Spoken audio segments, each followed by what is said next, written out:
What's going on, guys? We're back with part 2 of 20 days in Mariupol. This is heavy. I'm telling you right now, viewer discretion advised. If you are not looking to watch something very heavy and very sad and very brutal, watch a different video, man. This is gnarly, and one of the main reasons that we're pushing through is because it needs to be seen. This needs to be seen by as many people as possible. I know that my channel is not, gonna change the world and bring a record number of views to the situation, but the more people, the better, bottom line. And primarily because this stuff is still happening every single day here. So this may have been at the beginning of the war, right? March and February of 2022. But this stuff is happening at an even higher rate now. More children deaths, more women deaths, more men deaths, more homes and civilian infrastructure completely ruined. So please like, share, subscribe, and of course go to Frontline PBS. They're the ones who made this and put this out. So I'll link the original video and their channel as well. Let's jump into part 2 here, you guys. Again, viewer discretion advised. We follow the smoke. Houses hit by shells burn. Oh, sorry, I need to do this. I'm doing this until we hit our goal. We're still running our fundraiser for Azov's sniper team, and it's kind of fitting we're watching 20 days in Mariupol and we're doing a fundraiser for Azov, right? Because that was, a lot of people credit Azov's last stand in Mariupol one of the main factors that was able to hold Russia back long enough for a lot of civilians to evacuate and for the Ukrainians to build up stronger defenses in the rear, in the further lines, while Azov and other Ukrainian military units were able to hold the line there. And there's still at least 900 something Azov soldiers in Russian captivity. I know multiple who have been I know people who are in captivity right now, and I know people who were taken captive during this siege of Mariupol and have been released, and they have some incredible stories, and I'm going to share those throughout this. If I see a time that's appropriate. Oh, fundraiser, link in description. We're getting optics for Azov. Humanitarian corridor was open on March 5th. Vehicles fled the city, only to be blocked by Russian forces. Then the road was closed. Коридора нет.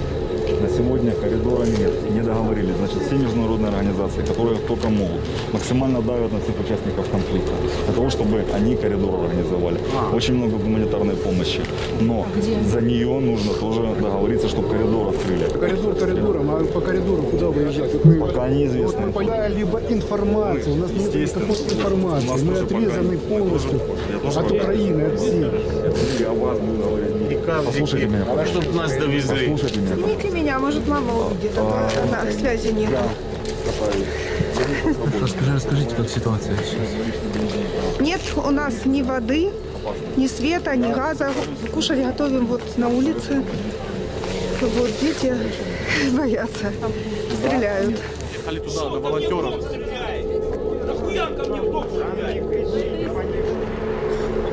Red Cross, police, Ukrainian soldiers try to help and calm people down. Окраины города Лука, все заминировано. Пока ведь на сегодняшний день, на сегодняшнюю минуту не удалось провести переговоры, чтобы это было безопасно для мирных граждан. Поверьте мне, я такой же, у меня семья дома, я за них переживаю. Но, к сожалению, нам пока максимально безопасно находиться в городе, в подвалах, в укрытиях и так далее. Подвал в городе это безопасно? Это максимально безопасно, что мы можем где сейчас находиться. Соблюдаем спокойствие. Если будет эвакуация, мы будем ездить, оповещать громкоговорители. А вот трасса В домах, я не знаю, где. Внимание, кто слева? Человек убитый лежит. Да, вы хоть поднимайте, чтобы На бульваре лежит. Этот хаос. Все снимаем. И это Тут разбито. Скажите.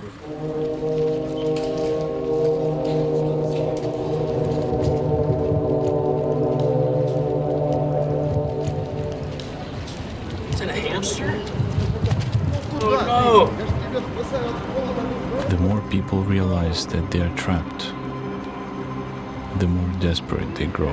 Get him!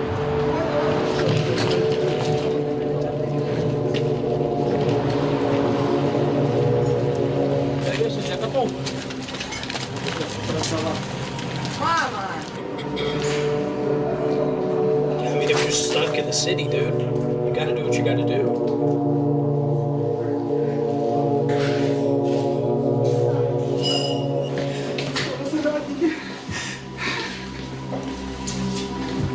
Вчера весь дом разбил.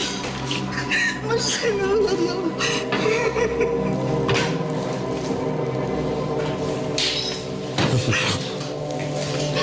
Наташа, ты здесь? Весь дом вчера подобрел. Все окна вылетело. Машины все разгорели. Наташа.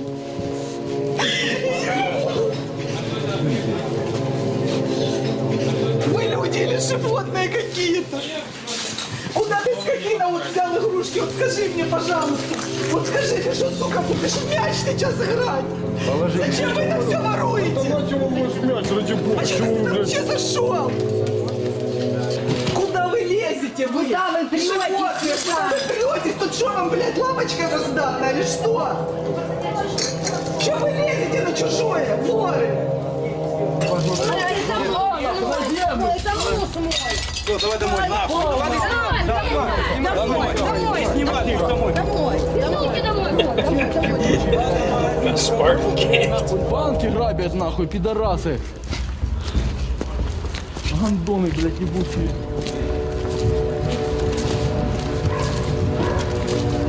Люди, просто сплотитесь. Не надо делать панику. Не надо грабить никого. Вы все равно будете тут же жить. Это ваш дом. Зачем вы бьете свои окна, свои, блядь, магазины?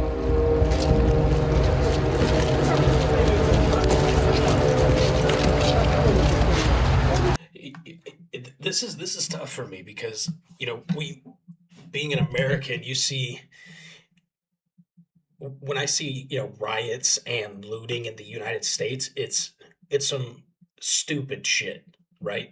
Like there was a criminal who had a massive criminal history who was also doing something illegal, and then that person attacked a cop and the cop killed him. So the whole fucking city goes crazy and starts, you know, looting the nearest Nike and Apple store. Okay, that is ridiculous, right? But when your city is under siege and you have no way of getting food, water, supplies, and if you've got a family, dude, I definitely understand where these guys are coming from. You know, come together as a community. Let's get through this together. I love that idea, but I don't have kids, right? But if I had kids and they were hungry and thirsty, I'm going to burn the motherfucker down to get them what they need. So I understand where these guys are coming from if they're doing it for those reasons, right? Not if they're just looking for a new iPhone like the clowns in the United States.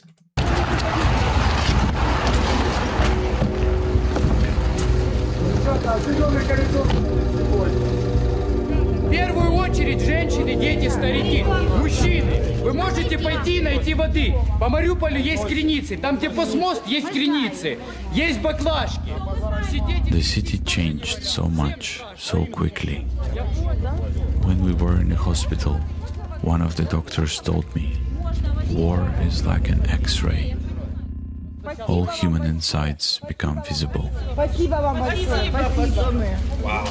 Good people become better. Bad people worse.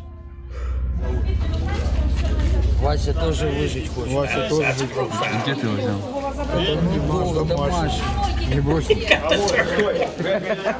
But I thought it's not only the bombs, lack of food, water. It's isolation, the inability to contact relatives, to find out what's happening in other cities. People charge cell phones from a generator just to use them as flashlights.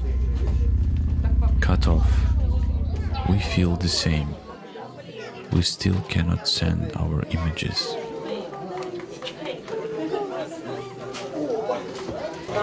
Yo,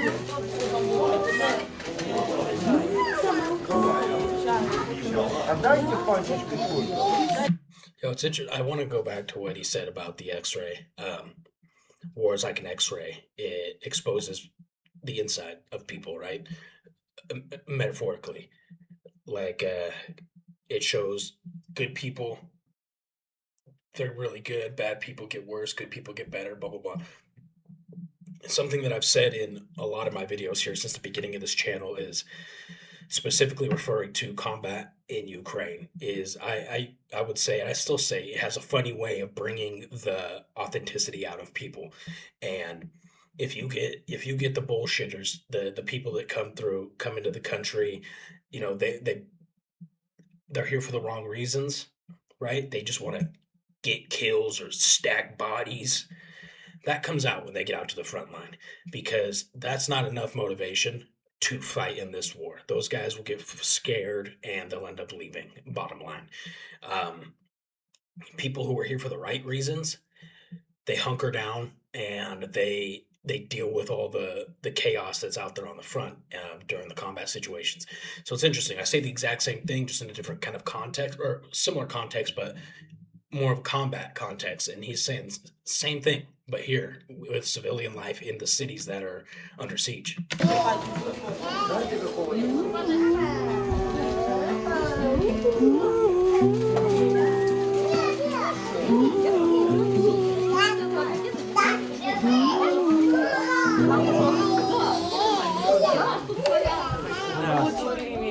А то у нас смесь, если не надо. Смесь? Ну, ставьте ее. Мы потом выйдем, Лизочка. А что вы не видите? Печенье там. Печенье. Такая борода уже. Nobody should have to live like that. Сегодня семечки. Не плачь. Все, не плачь. Picture your mom right here. Что не плачь? Домой хочется, на работу хочется. Tell me that doesn't make your blood boil thinking about your family in this position. Город жалко, людей жалко, детей жалко. Есть ли какое-то для вас значение уже, кому будет принадлежать город, или теперь осталось только... Значение? Я не хочу, чтобы он России принадлежал. Я не хочу жить в России, я хочу жить в Украине. Не хочу никакой тут России, не хочу. Абсолютно не хочу, ни капли. Не подкручивай. Она все равно потухнет. Она тухнет. Все, она уже берегай руку. Там уже керосина нет, она будет сейчас подтухать.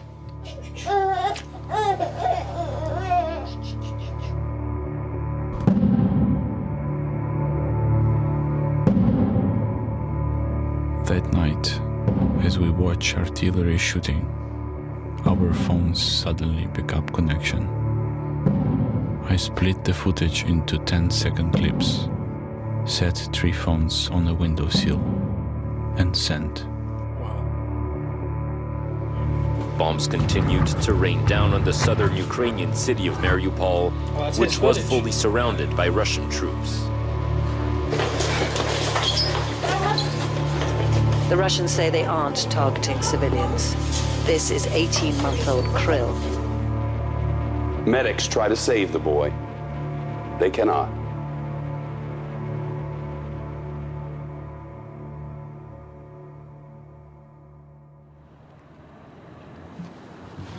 March 9th. Jesus. Like a disease, war is taking over the city.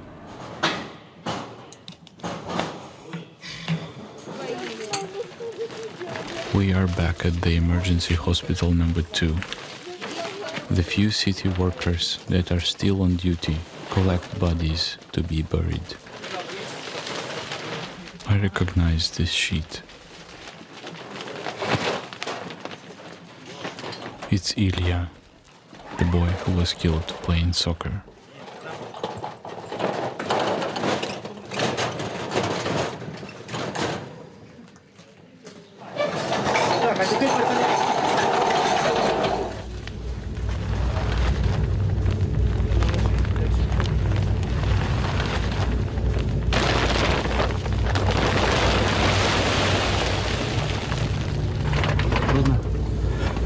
Ну да. трудно.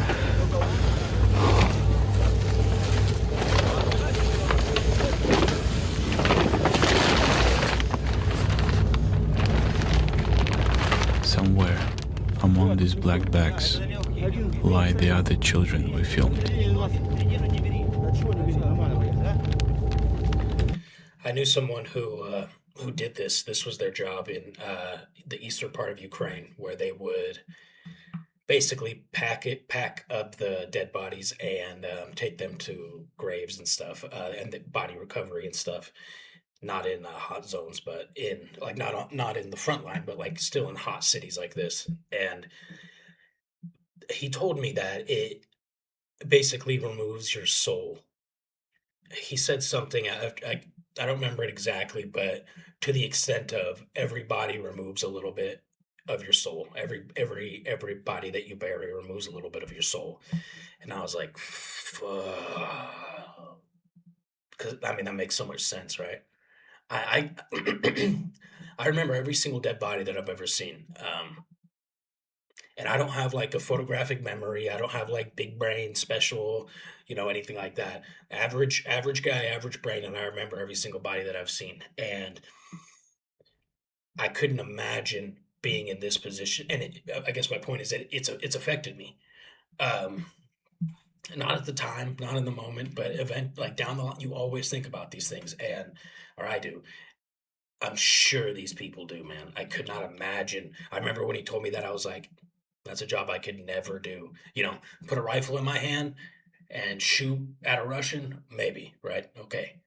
This, never. To me, these guys are beasts in a good way.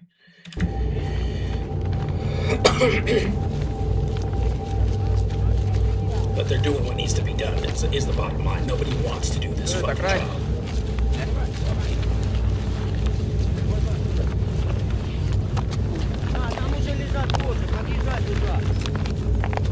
О, Андрюха, здорово. Поднимай. Что ты сейчас чувствуешь? Если начну говорить, я просто буду плакать. Просто я не смогу говорить. Скажи просто о том, что ты чувствуешь. Что я чувствую? Я не знаю, что чувствую. Ну, что чувствуют люди в таких ситуациях? Единственное, чтобы это закончилось, это все. Я не знаю, кто виноват, кто прав, кто это все развязал. Будь они все прокляты, эти все люди, которые это затеяли. Another truck arrives. Bodies from the streets.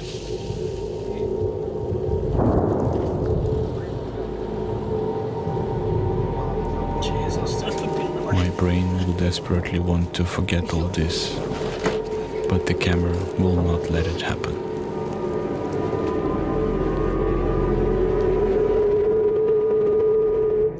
I know I'm gonna have to censor most of that. I'm sorry in advance. But it's bodies, and I cannot put this stuff on the channel. Actually, just for your information, my Instagram just got banned yesterday, and I don't even know why. I appealed it. I'm hoping to get it back, but I can't lose my YouTube too, man. So I got to be very careful.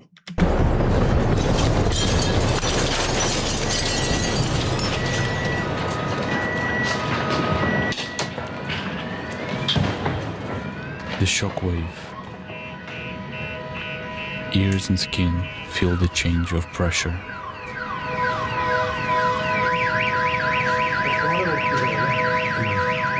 We hide in the entryway of a building and wait for another strike, praying it will not hit us.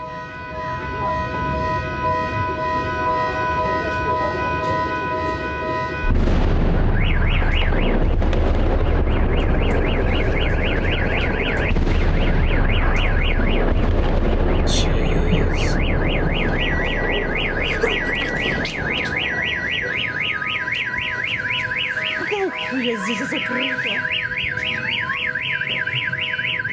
Возвращайтесь.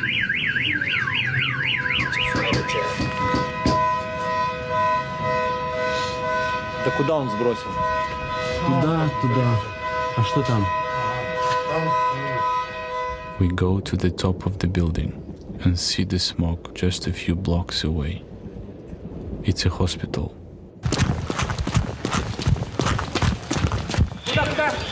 Хирургический корпус, вот там, двухэтажное здание, где родильная раньше было. Быстрее!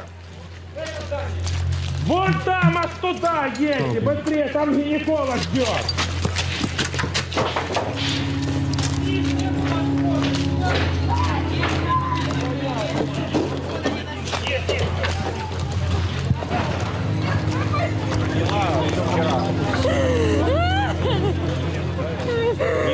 Все хорошо.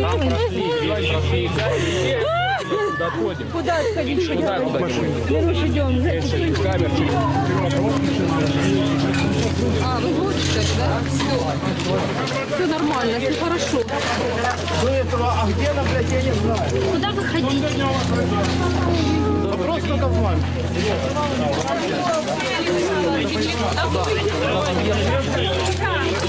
Куда? О, блин, вывели, куда дальше? Куда садиться?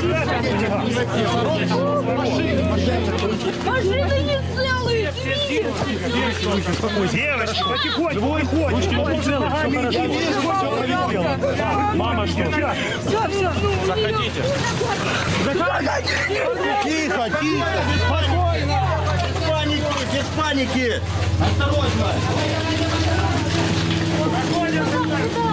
Вниз. Без паники. Осторожно. Выше, поднимите. Маму, дай сказал. Куда несем? Держи, сыграй. She's pregnant.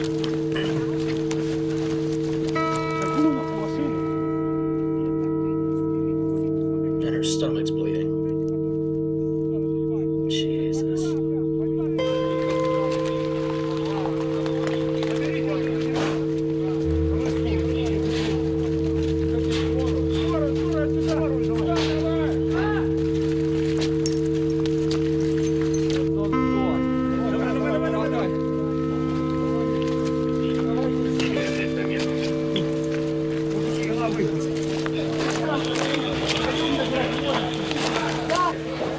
I try to find out how many dead and wounded there are.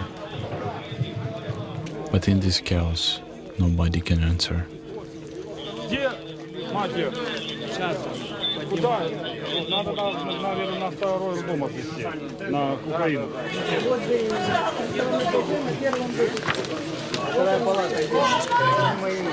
Я поняла.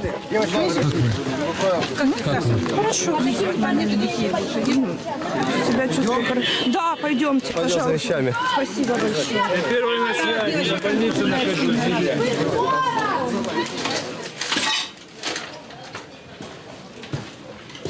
Третий этаж, есть кто живой?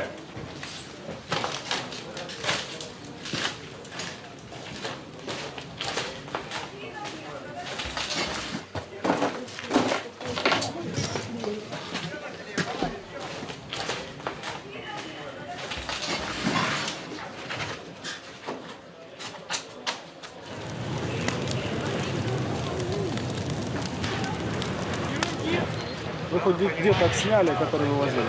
Всех снимали. Есть? Сняли? Да. Сука, псов российских не показали. The name of the police officer speaking to us is Vladimir.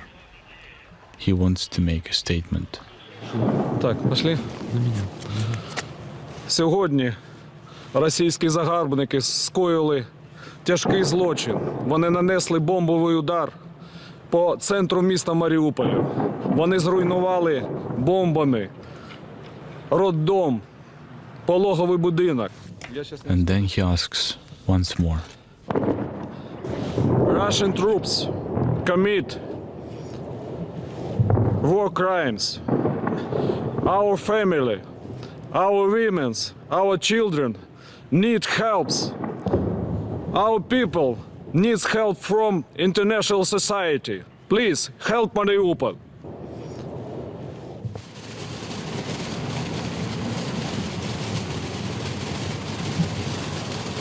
Vladimir showed us the only place in the city where we could catch a signal and send the images.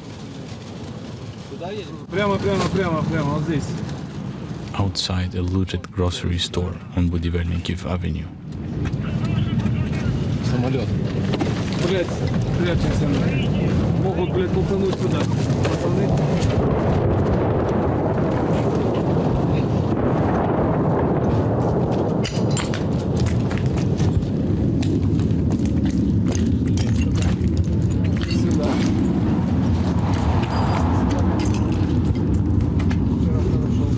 Airstrikes are happening constantly.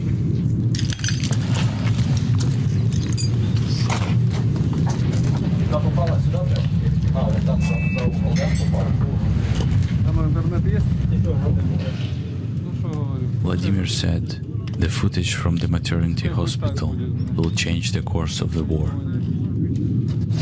But we have seen so many dead people, dead children. How could more death change anything?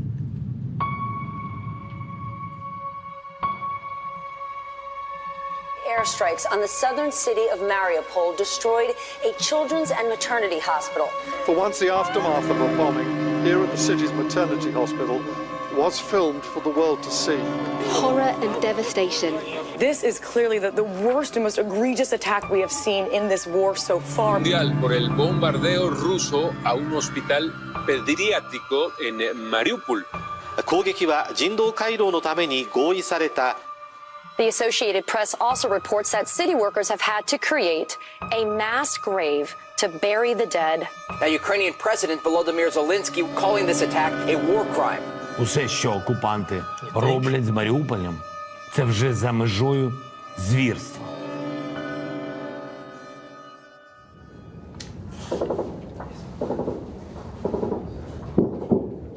March 10th.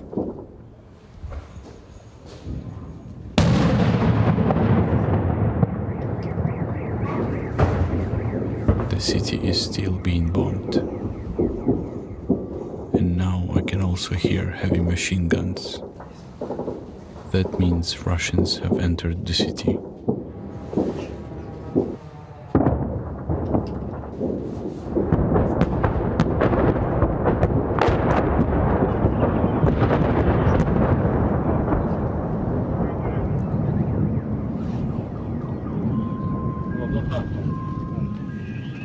Vladimir, the officer we met yesterday, is with us.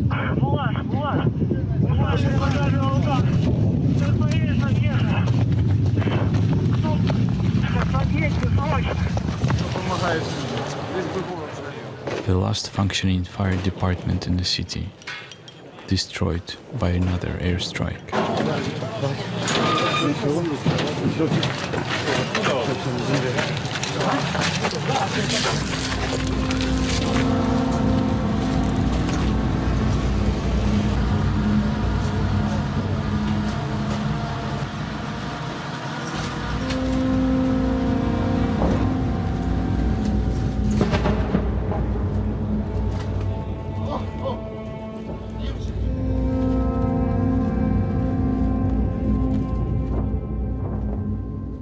I don't know if he survived. We try not to stay long in one place.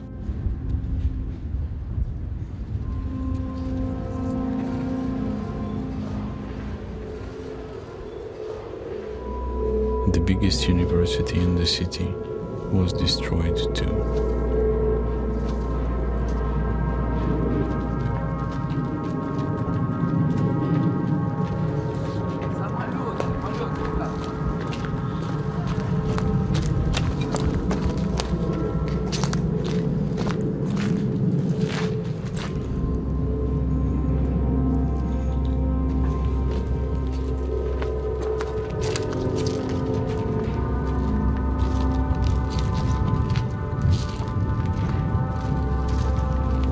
New wounds every day.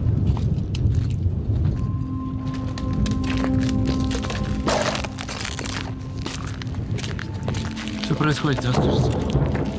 Переезжаю к жене. А с городом что происходит? Что, видите, стреляют. Что тут скажешь? Переезжайте. Такая жизнь. Переезжайте почему? Ну, дома не стало моего. Это мы переезжаем. Как вы думаете? И что случилось дома? Не стало его. Расстреляли. Попала туда. Мина, наверное. Так что такое дело. Как его зовут? Александр. Меня Мстислав. А фамилия ваша как? Фамилия Иванов. Пожалуйста. Где вы живете? Я живу аж волонтером. А теперь буду жить, кто знает где. Сколько вы сюда времени шли? Наверное, часа 4 уже. Под обстрелом? Ну а что? Вот иду. Стреляют, а я иду. Все.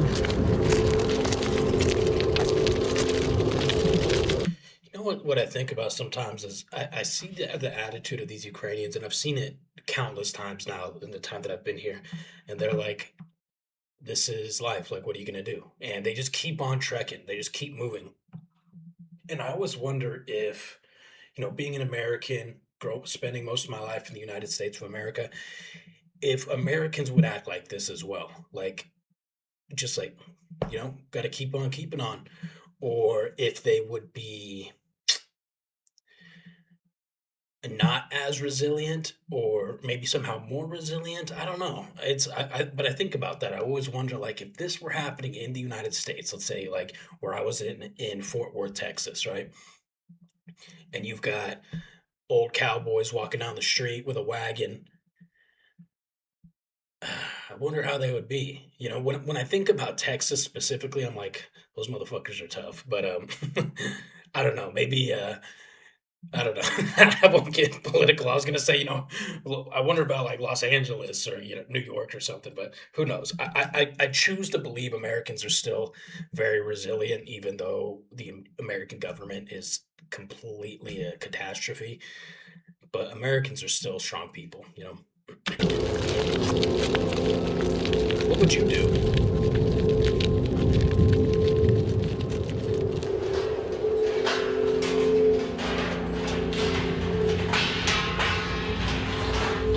That's actually probably, what do we got? Yeah, this is a perfect place to end it on my little rant there. So this was part 2, you guys. 20 days in Mariupol. Okay, too big. I'm so glad you guys suggested that we watch this, man. Again, I apologize for all the blurring, but I have to. It's just the way it is. I'll link the original video if you can get it in your country. They don't show it here in Ukraine for whatever reason. I think I know the reason, but they try to get more of a international viewer base, so they block the Ukrainian network from being able to view it, so it doesn't get a bunch of Ukrainian views, and then it pushes it to more Ukrainian viewers. They want it to be pushed to more Western countries and people that need to see it, right? So they block some of the other regions. Azov did the same thing. Third Assault Brigade did the same thing. So or I think actually, I believe Third Assault, but I know Azov did. It's a common tactic here just to try to get more views from other countries. But anyways, let me know what you guys are thinking about this. This is absolute. I mean, it's crazy. It is so sad to watch, but I'm glad we're watching it. Please like, share, subscribe. Check out Frontline PBS. That's this channel here that we're watching, okay? I love you guys. We'll see you for part 3.